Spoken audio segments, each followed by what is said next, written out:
Cycle है, menstrual cycle का पूरा बेसिक पूरा डिटेल्स कंप्लीट हो गया। ओके, हमको सिर्फ अभी वहां पे क्या करना है, स्टेजेस को अरेंज करना है। क्लियर? तो स्टेजेस में एक टॉपिक है अभी अपना मेंस्ट्रुअल साइकिल। साइकिल का मतलब होता है जहां से हमने शुरू किया, घूम फिर के वापस अगर वही आएंगे, then that is called as what? Cycle. Clear? तो साइक्लिक चेंजेस या साइकिल का मतलब होता है जहां से हमने शुरू किया, घूम फिर के जब वापस हम वहीं पे आएंगे, that is called as cycle. Last period के डिस्कशन में हमने मेंसेस पढ़े थे कि यूटेरस के अंदर का एंडोमेट्रियम का थिकनेस बढ़ा, प्रेगनेंसी हुई, यूटिलाइजेशन हुआ तो ब्रेक नहीं होगा। प्रेगनेंसी नहीं हुआ, यूटिलाइजेशन नहीं हुआ तो वहां पे क्या होगा? ब्लीडिंग होगा, and that is called as menses. तो हमको ये देखना है कि ब्लीडिंग हो रहा है, वो है मेंस्ट्रुअल साइकिल। क्लियर? अब मेंस्ट्रुअल साइकिल में, मेंसेस में हम लोगों ने 3 जगह का चेंजेस हाईलाइट किए थे। एक हार्मोनल चेंजेस, दूसरा ओवेरियन चेंजेस, तीसरा यूटेराइन चेंजेस। पूरा डिटेल पढ़ा चुका हूं। जस्ट अभी हमको उस सीक्वेंसेस को एक सीक्वेंस में अरेंज करना है, बायोलॉजिकली एंड क्लिनिकली। अब मैंने ये 2 वर्ड क्यों यूज किया, आपको क्लियर होगा। बायोलॉजिकली बोलेंगे तो नेचुरल, क्लिनिकली या मेडिकली बोलेंगे तो डॉक्टर के अनुसार। ये दोनों चीजें मैं अभी आपको हाईलाइट करके देता हूं। पहले अपन एक बायोलॉजिकल प्रोसेस सीक्वेंशियल स्टेप्स को हम पहले हाईलाइट करेंगे। तो यहां पे अपन ने 3 जगह पे चेंजेस कल का डिस्कशन था। तो सबसे पहले अपन ने पढ़े पिट्यूटरी ग्लैंड से कई हार्मोन्स निकलते हैं। क्लियर? और वो हार्मोन्स का यूटिलाइजेशन ओवरी पे होगा, और ओवरी से जो हार्मोन्स निकलेंगे उसका यूटिलाइजेशन यूटेरस पे होगा, और यूटेरस से जो हार्मोन निकलेगा एचसीजी, उसका यूटिलाइजेशन ओवरी पे। बराबर? चलो ये सब चीजों को हम अरेंज करेंगे। नेक्स्ट जो इंपॉर्टेंट चेंजेस होगा दैट इज इन ओवरी। फिर तीसरा चेंजेस जो हमको डिस्कस करना है that is uterine changes. Clear? अभी देखो कंटिन्यूएशन में प्रोसेस में पढ़ा हुआ है। अब हमको मेंस्ट्रुअल साइकिल के सिर्फ स्टेजेस को पढ़ना। अब स्टेजेस को तो नाम देना है हमको कोई ना कोई। अब कई बार अपन ने प्रीवियसली डिस्कस किए कि जो साइंटिस्ट इन सब चीजों को डिस्कवर करता है तो उस स्टेजेस को या उस कंसेप्ट को नाम देना पड़ता है। तो नाम देते समय वो कोई ना कोई तरीका तो यूज करता है, थ्योरेटिकली करेगा, साइंटिफिकली नाम देगा, कुछ नहीं सूझा तो अपना खुद का ही नाम दे देगा। सर्टोलिस है, साइंटिस्ट का नाम है। बराबर? ऐसे कई चीजें हम लोगों ने पढ़ा है जहां पे नाम देते समय कुछ ना कुछ चीजों का बड़ो यूटिलाइजेशन करते हैं। तो यहां पे स्टेजेस के नाम जिस ऑर्गन्स में या जहां पे मैक्सिमम चेंजेस है उसके अनुसार नाम। मतलब हार्मोनल चेंजेस हम टैली करेंगे ओवेरियन चेंजेस के साथ और यूटेराइन चेंजेस के साथ। मतलब तीनों चेंजेस को कंपेयर करेंगे, hormonal changes, ovarian changes, uterine changes, जिसमें मैक्सिमम चेंज उसके अनुसार स्टेज को नाम। ये ध्यान रखना। बराबर? चलो शुरू करते हैं और हम गिनेंगे। और ध्यान रखना, मैंने लास्ट टाइम भी बताया, हम गिन रहे तो पिन पॉइंट नहीं रहेगा, चलेगा। हमको सिर्फ नाम देना है। साइंटिस्ट ने नाम देते समय क्या कंसेप्ट यूज किया है वो हम यहां पे डिस्कस कर रहे हैं। क्लियर? सो सबसे पहले हमने पढ़े थे under the influence of FSH. बराबर? हम ध्यान रखना, मैं पूरे तीनों चेंजेस यहां पे बताऊंगा और तीनों चेंजेस का अपन गिनेंगे 1 2 3 4 गिनेंगे। जहां पे मैक्सिमम चेंजेस दिखेगा उसके अनुसार हम उसको नाम दे देंगे। बराबर? तो सबसे पहले अपन ने पढ़े थे एफएसएच की वजह से primordial follicle, okay, primordial follicle is converted into early primary follicle. Early primary follicle is converted into late primary follicle. Late primary follicle is converted into secondary follicle. secondary follicle is converted into Graafian follicle. ये बड़े जबरदस्त है. Right from primordial follicle to Graafian follicle, it requires total 9 days. How many days? 9 days. एक महीने में, एक समय में, एक ओवरी में एक ही ओवा बनता है. Now it will be clear. Okay? So, for the conversion of primordial follicle into Graafian follicle, during which the size of the oocyte increases, during which the number of follicular layer increases, कई चीजें हमने पढ़ा था, hormones निकलना. So all these changes requires how many days? 9 days. Right. Now during these 9 days क्या क्या होता है हमने पढ़े थे प्राइमोर्डियल में, ये सब चीजें कन्वर्ट होता है.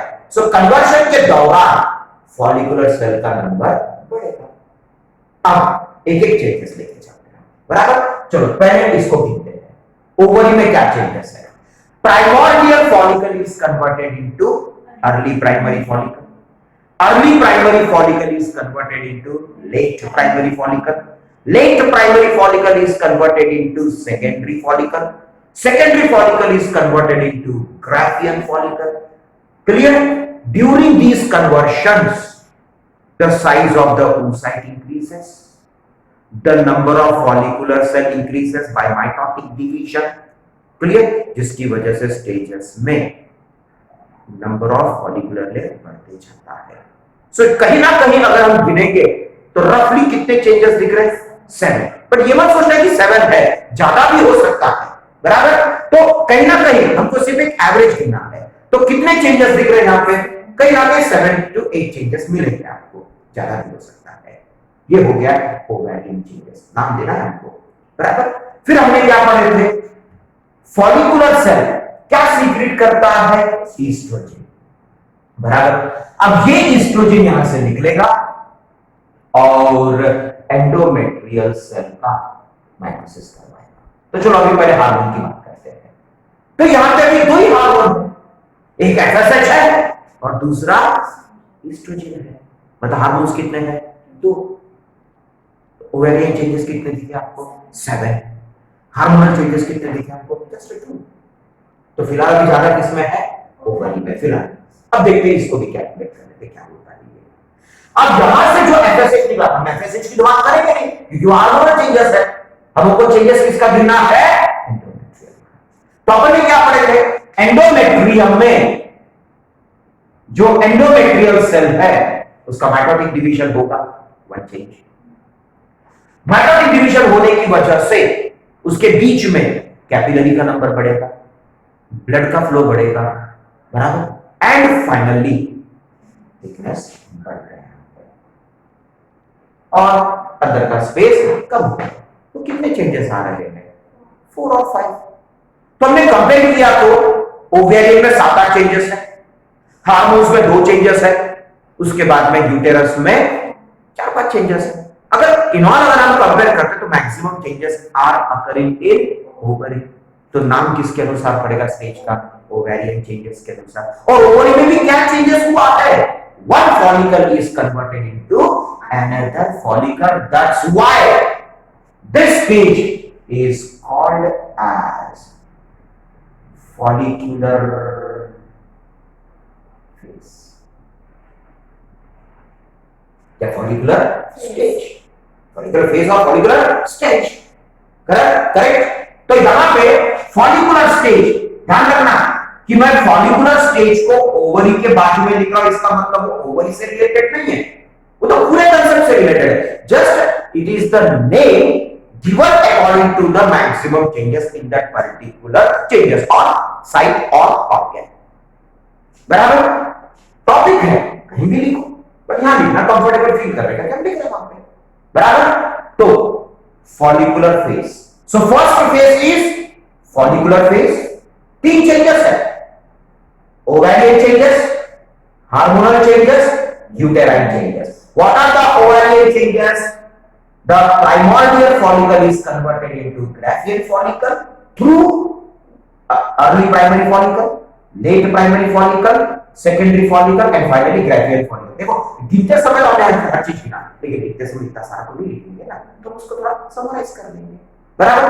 During these changes the follicular cell number increases, because of which the layer surrounding the oocyte will go on increasing।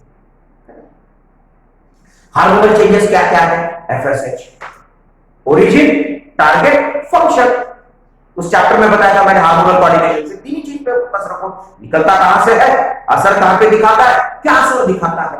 So FSH का ओरिजिन क्या है? पिट्यूटरी ग्लैंड, बराबर। इफेक्ट कहां पे दिखाता है, टारगेट कौन सा है? ओवरी का फॉलिकुलर सेल। क्या असर दिखाता है? Responsible for mitotic division of follicular cell. सही खत्म। उसका दूसरा हार्मोन कौन सा है? Oestrogen, secreted by follicular cell. Target endometrium. What is the function? Responsible for mitotic division of endometrial cell। Clear? चलो नेक्स्ट। अब यहां पे अब अपन क्या करते हैं, ईस्ट्रोजन एकदम पीक लेवल पे है, high level of oestrogen.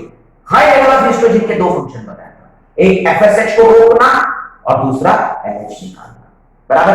And that LH will puncture the ovary and will puncture the ovary and the walls of Graafian follicle, because of which ova is released out, and release of ova is called as ovulation। और ये process के लिए सिर्फ 1 day, एक ही दिन लगता है।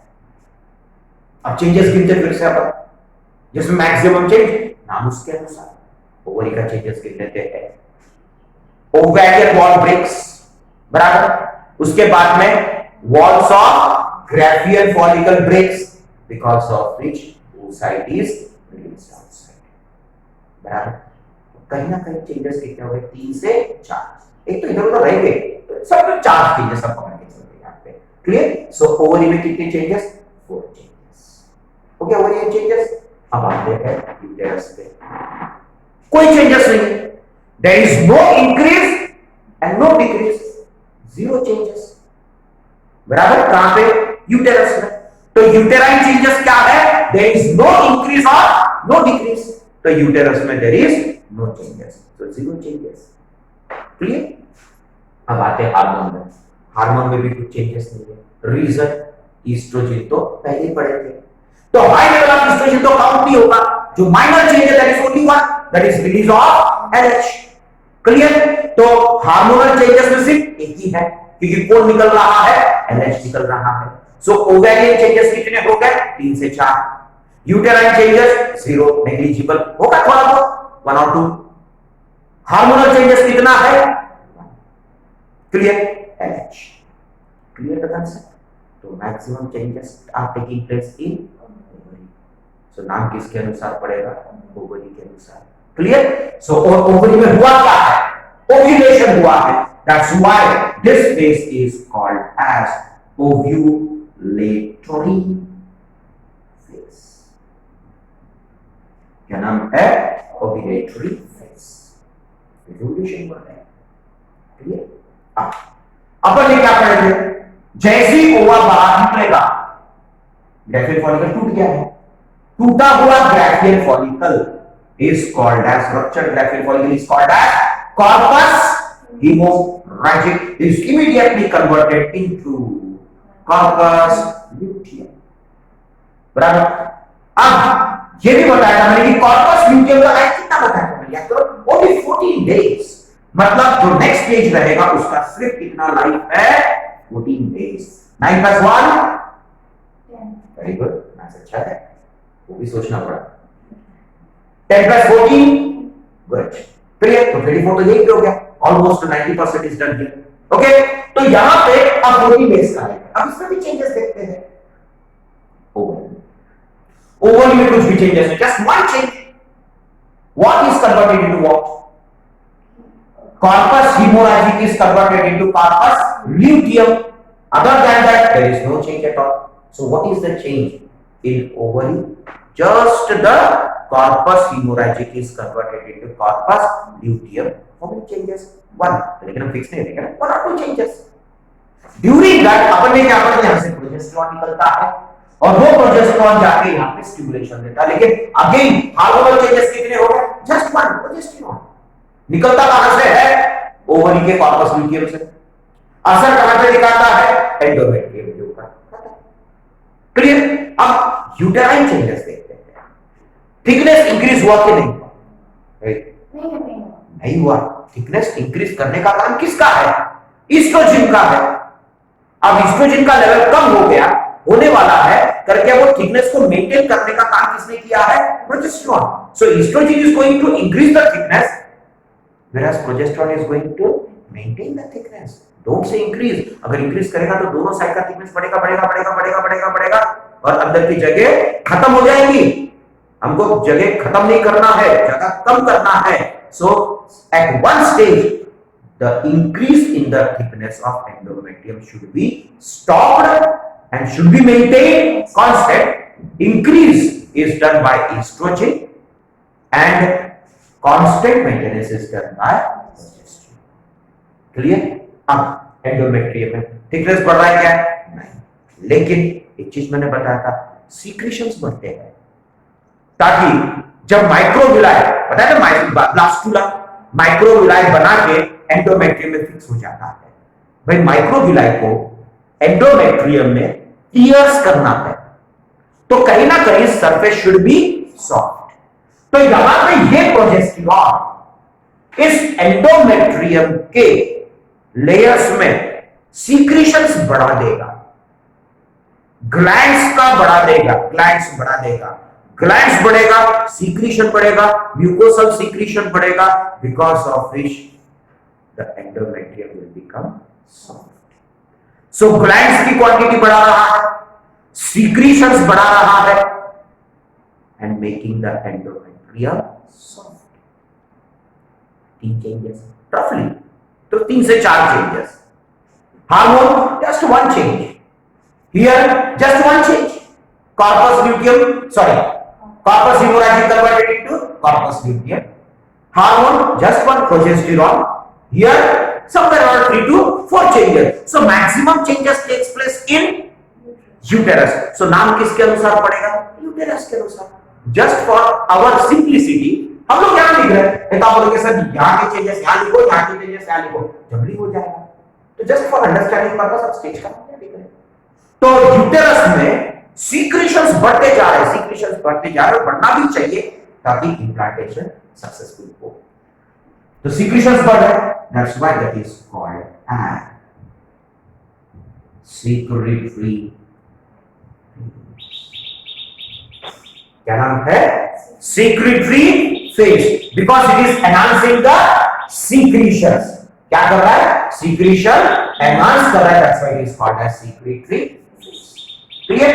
अब यही secretory phase रुक जाएगा अगर प्रेगनेंसी होगा, बनने पड़ेंगे, क्योंकि यहां पे अगर ब्लास्टुला ने माइक्रोविलाई बनाएगा तो अपन ने क्या पढ़ेंगे, HCG सीक्रेट होगा, फिर ये HCG क्या करेगा, कॉर्पस ल्यूटियम का लाइफ बढ़ा देगा, मतलब एंडोमेट्रियम का यूज हो गया। बट हमारा कंसेप्ट क्या है, एंडोमेट्रियम यूज नहीं होगा। क्लियर। तो इसका मतलब यहां पे HCG नहीं है, तो अपन ने नेक्स्ट स्टेज क्या पढ़े थे, corpus luteum will be converted into corpus albicans। Again ovary में कितने चेंजेस है, just 1 change, corpus luteum is converted to corpus albicans। Hormone में क्या चेंजेस है, 0, it is not changed, क्योंकि FSH and estrogen is of follicular phase, LH is of ovulatory phase and progesterone is of secretory phase। अब इसके लिए तो कोई hormone बचा ही नहीं, मतलब ओवरी में just 1 change, corpus luteum is converted to corpus albicans, hormonal 0 changes, whereas इसमें चेंजेस तो है, क्योंकि इस दौरान एंडोमेट्रियम का यूटिलाइजेशन नहीं हुआ, और जब एंडोमेट्रियम का यूटिलाइजेशन नहीं होगा तो एंडोमेट्रियल वॉल ब्रेक्स,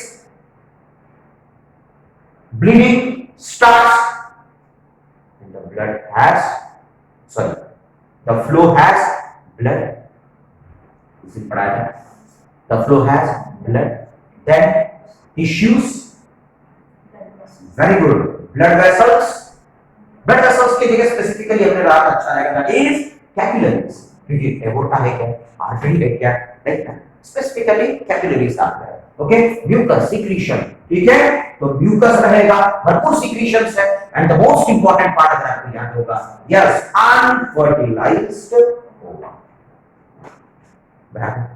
तो अभी अगर हम चेंजेस की बात करेंगे तो ओवरी में just one change, that is corpus luteum is converted into corpus albicans. Hormonal zero changes. Uterine changes are somewhere around 2 to 3. Endometrial wall breaks. There is menstrual flow. कहीं ना कहीं 2-3 चेंजेस है, तो ज्यादा चेंजेस किसमें आ रहा है? Again, so the name of the stage will be given according to the uterus. और हुआ क्या है? Menses हुआ है. That's why this is called as menstrual phase.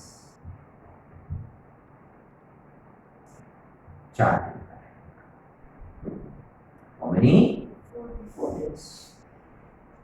9 plus 1? Very good. 10 plus 14? 24 plus 4?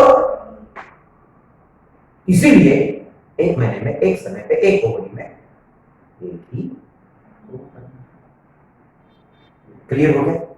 अब बायोलॉजिकली अब हम लोग मेंस्ट्रुअल साइकिल के स्टेजेस को शामिल करेंगे। बायोलॉजिकली पहला फेज बताओ आपके अनुसार। Very good. So first phase is follicular phase, second phase is ovulatory phase, third phase is secretory phase, fourth phase is menstrual phase.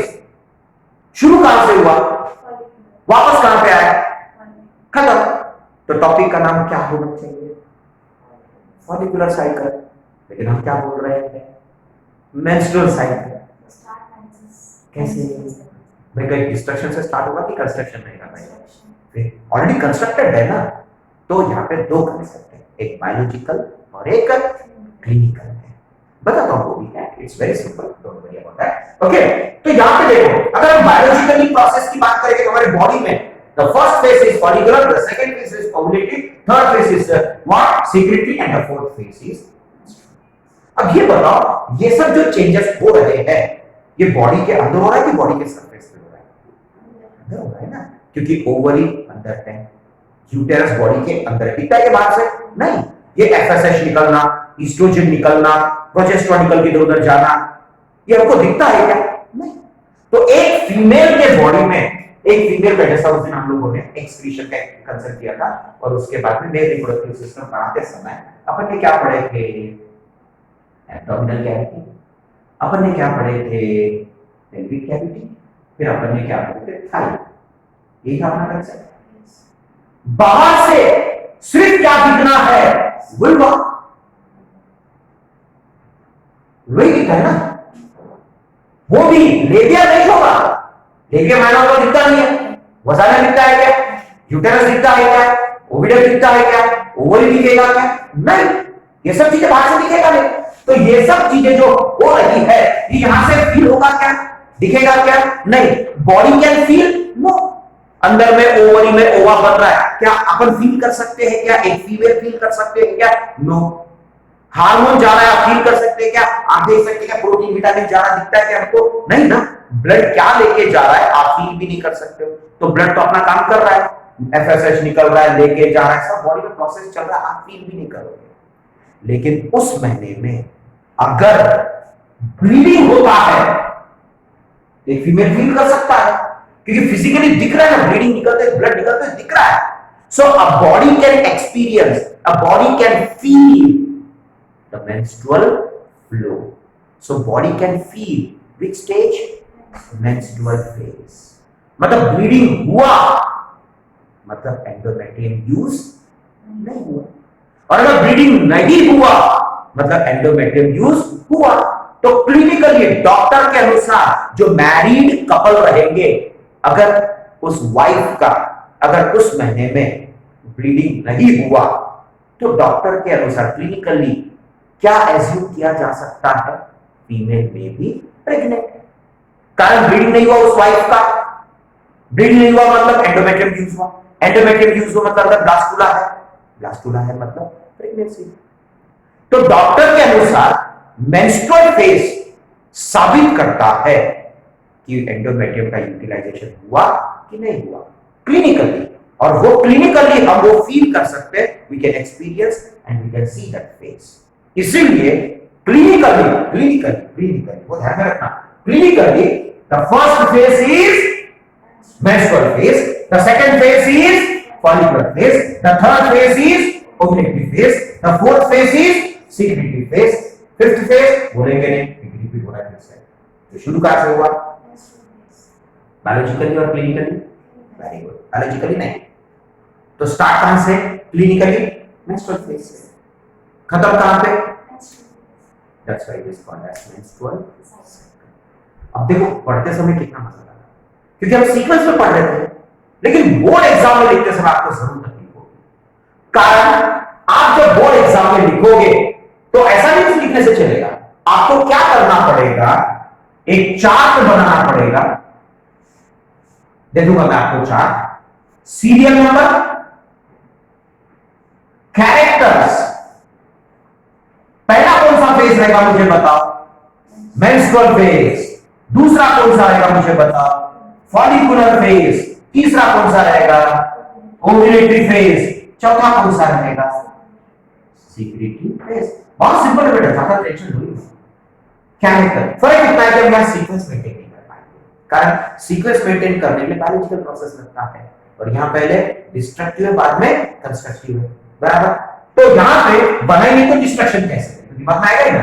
तो यहां पे पहला आपको लिखना है day, from there to there, एक तारीख से कौन सा तारीख तक आएगा? 9, सो 1 to 9 डेज, 10th डे, ऐसा करते करते आपको चलना है। सॉरी मेंस्ट्रुअल फेज है ना, तो आप यहां पे क्या करेंगे? 4 डेज का, तो ये सब गिनते चलेंगे हम लोग, क्लियर। तो यहां पे हमको नंबर ऑफ डेज डे लिखना है, फिर नंबर ऑफ डेज लिखते चलना है, ओके।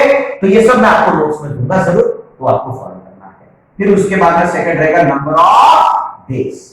अब नंबर ऑफ डेज में कितना दिन लगा इसको? 4 डेज। फॉलिकुलर में कितना लगा? 9 डेज। ओव्यूलेटरी फेज में जस्ट 1 डे। सीक्रेटरी फेज में 14 डेज। अब सिर्फ 3 ही चेंजेस बताया था मैंने, कौन सा? Ovarian changes, uterine changes and hormonal changes. तो आपको तीसरा पॉइंट क्या रहेगा? Ovarian changes. चौथा कौन सा पॉइंट कौन सा रहेगा? Uterine changes. पांचवा पॉइंट कौन सा रहेगा? खत्म। सिंपल शब्दों में चलो। अब जैसा मैंने बताया आपको 1 2 3 गिनना मत गिनो, हम एग्जामिनेशन पॉइंट ऑफ व्यू चल रहे हैं।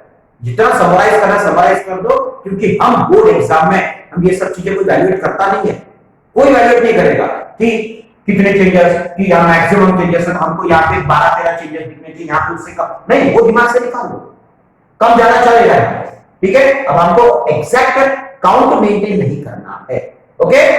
2-3 पॉइंट कम हुआ, ओवेरियन चेंजेस की बजाय यूटेराइन चेंजेस के 2 पॉइंट बढ़ भी गए, तो चिंता मत करो, ठीक है। आपको समझ में आने के लिए मैंने कंसेप्ट दे दिया, बट उसको फॉलो करना जरूरी है। सिंपल चलो, ovarian changes, just 1 change, corpus luteum converted into corpus, और फटाफट लिखते चलो आगे। फिर उसका यूटेराइन चेंजेस लिखते चलो। बट हार्मोनल चेंजेस लिखते समय थोड़ा ध्यान देना पड़ेगा आपको, सिर्फ 3 ही चीज पे फोकस करो। जैसा यहां पे हम क्या लिखेंगे? Hormonal, no change. Follicular phase में हम क्या लिखेंगे? वहां पे एफएसएच लिखेंगे, बराबर। फिर एफएसएच के बाद क्या लिखेंगे हम लोग? इस 2 रहेगा ना, तो एफएसएच का सिर्फ 3 ही पॉइंट आना चाहिए। रिलीज्ड फ्रॉम पिट्यूटरी ग्लैंड, दूसरा target ovary, function mitotic division of follicles, बस ऐसे इसके 3 पॉइंट, मतलब जो भी हार्मोन। फिर ओव्यूलेटरी फेज के समय क्या लिखेंगे? एलएच, बराबर। एलएच निकलता कहां से? पिट्यूटरी ग्लैंड से। टारगेट ओवरी, रिलीज ऑफ ओवा। मत लिखो पंक्चर कर रहा है, ये कर रहा, वो कर रहा, मत लिखो। अब मुझे मतलब यहां पे कहां डिस्क्रिप्शन में आया high level of oestrogen inhibits FSH, releases LH, कहां है? वो सब चीज नहीं करना है, लेकिन अगर मैं वो समझाता नहीं तो आपके कंसेप्ट कैसे क्लियर होगा? इसे यहां देखेंगे तो ह्यूज कंसेप्ट लगेगा, बट यहां आते आते आपको समराइज करके चलना है। क्लियर? Doubts here? अब थोड़े स्टेजेस के अल्टरनेटिव नेम, जैसा मैंने आप लोगों को साइंटिफिक नेम पढ़ाया था, हेड का साइंटिफिक नेम, सिफ्राइड का पढ़ाया था, हमारे एक अल्टरनेटिव नेम होता है। अब जैसा follicular phase, pre and post pattern आपको याद होगा। तो ये फॉलिकुलर फेज मेंस्ट्रुअल फेज के बाद है, बराबर। तो क्या लिखेंगे? Post menstrual phase. ये किसके पहले हुआ? ओव्यूलेटरी फेज के पहले। तो क्या लिखेंगे? Pre, very good, ovulatory phase. Ovulation के पहले हुआ ना। उसी प्रकार से ओव्यूलेटरी फेज किसके बाद हुआ? Follicular, follicular. तो post follicular phase, pre secretory phase. Post ovulatory phase, pre post secretory phase, pre bleeding होता है, ब्लीडिंग फेज भी बोला जा सकता है इसको। ऐसे आपको कुछ अल्टरनेटिव